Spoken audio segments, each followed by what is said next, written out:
देखने को मिल रहा है। लेकिन जब बड़े मियाँ तो बड़े मियाँ, छोटे मियाँ सुभान अल्लाह। अब गढ़वा में जब से झारखंड मुक्ति मोर्चा के विधायक यहाँ बने हैं और संजोग से मंत्री भी बन गए, उस समय से लेकर के और अभी तक जिस तरह से कृत झारखंड मुक्ति मोर्चा के लोगों के द्वारा किया जा रहा है, हम निश्चित रूप से कह सकते हैं कि यहाँ पर गुंडा राज कायम हो चुका है।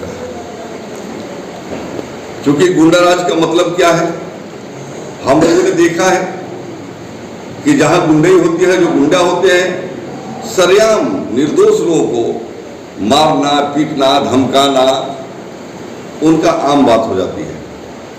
इसी तरह का चरित्र यहाँ झारखंड मुक्ति मोर्चा के कार्यकर्ताओं को हो गई है। हम कहेंगे कि ये झारखंड मुक्ति मोर्चा के कार्यकर्ता नहीं है, बल्कि ये झारखंड मुक्ति मोर्चा के एक तरह से कहिए कि पोसे हुए गुंडे हैं। क्योंकि आपने देखा होगा कि यहाँ संवेदक की पिटाई होती है सरेआम एसपी ऑफिस के पास में, यहाँ पर जो है सरेआम महिलाओं की पिटाई होती है। जेपी कंपनी जो इतना बड़ा जगह है, वहाँ पर बहुत लोग रहते हैं। यहाँ पर जो है आप देखेंगे कि सरेआम जो है लघु सिंचाई विभाग से निविदा छीन करके लूट करके लोग भाग जाते हैं। इसके बाद भी गढ़वा जिला के प्रशासन कोई कार्रवाई नहीं करती, और कोई कार्रवाई नहीं करने का कारण है कि यहाँ के जो जनप्रतिनिधि हैं उनका संरक्षण उनको प्राप्त है, और ये गुंडे जो गुंडाई करते हैं उनके ऊपर भी कोई कार्रवाई यहाँ के प्रशासन नहीं करती है। उसके पीछे भी वही जनप्रतिनिधि का हाथ है, और ये खुलेआम इन्होंने ये कृत्य कर रहे हैं। हद तो तब हो गई। देखिए, संविधान में अनुसूचित जाति अनुसूचित जनजाति के सुरक्षा के लिए अधिनियम बनाए गए। उसमें है, बाबा साहब ने तय किया है कि यदि कोई कमजोर वर्ग पर, कोई कमजोर दलित पर अगर अत्याचार होता है, वैसी परिस्थिति में इस अधिनियम का उपयोग करके वो न्याय प्राप्त कर सकता है। लेकिन मैं तो देख रहा हूं, हमको तो अफसोस इस बात का है कि हमारे दलित समाज के भी लोग इस एक्ट का दुरुपयोग दूसरे के बहकावे में आकर करते हैं।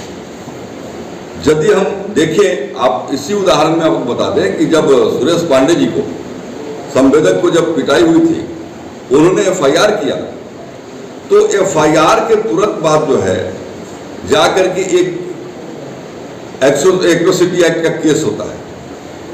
अब केस होने के बाद जो लोग पीटे इनको पांडे जी को, उनको पकड़ने के पुलिस नहीं गई, लेकिन झूठा जो एट्रोसिटी एक्ट हुआ उस केस पर उनको पकड़ने का वजह से पुलिस वहां तक पहुंच गई। यहाँ के जो उपाधीक्षक हैं उनके साथ लोगों ने मारपीट किया, उनके साथ बदसलूकी किया। अब बदसलूकी करने के बाद में जब वो लिख करके देते हैं तो फिर एट्रोसिटी एक्ट का केस हो जाता है। यानी कि एट्रोसिटी एक्ट का केस को अनुसूचित जाति जनजाति जो सुरक्षा अधिनियम का जो केस है उसको इन लोगों ने, ये झारखंड मुक्ति मोर्चा के जो गुंडे हैं वो ढाल के रूप में इस्तेमाल कर रहे हैं कि मारो, इसके बाद किसी दलित से केस करवा दो और उस पर प्रेशर पे करके कंप्रोमाइज करा दो। ये बहुत ही घिनौना काम है।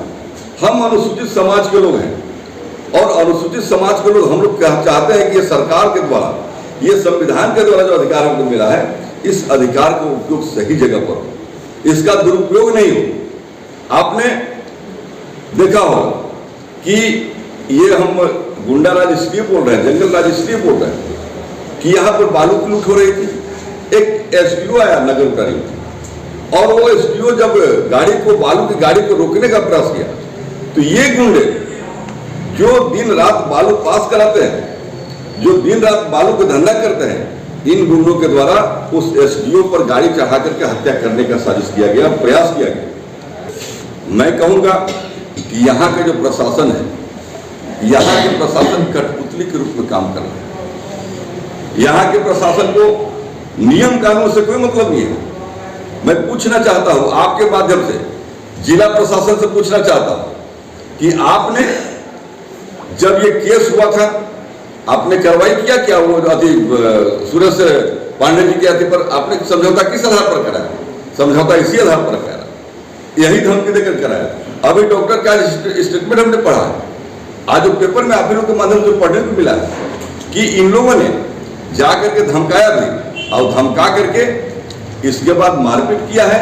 अब मारपीट करने के बाद जो हमारे भारतीय जनता पार्टी के जिला के महामंत्री आदरणीय संतोष दुबे जी ने अपने स्टेटमेंट में कहा था कि घटना का जो सीसी कैमरा का फुटेज है उसको निकालें, लेकिन आज समाचार पत्र के माध्यम से हमको देखने को मिला कि उसमें लिखा हुआ कि वो उस समय के लोगों ने जबरदस्ती मीटिंग करवा दिया।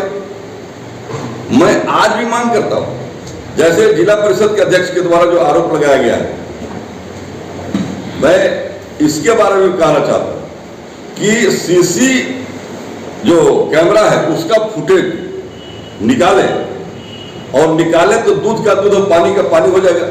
डॉक्टर के साथ मारपीट हुआ है कि नहीं, ये जो है आपको उसमें साबित हो जाएगा, और इनके साथ दुर्व्यवहार हुआ है कि नहीं, ये साबित हो जाएगा। लेकिन यहाँ का प्रशासन हमेशा जनप्रतिनिधि के दबाव में, यहाँ के स्थानीय जनप्रतिनिधि के दबाव में ये कुकृत करते हैं और हमेशा गुंडों को बचाने का काम करते हैं।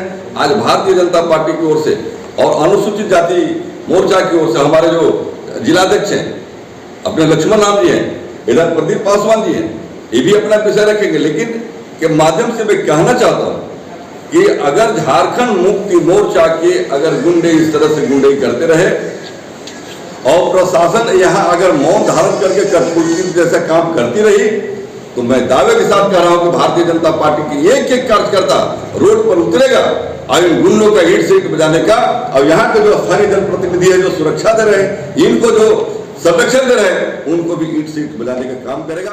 यही कहना है आज।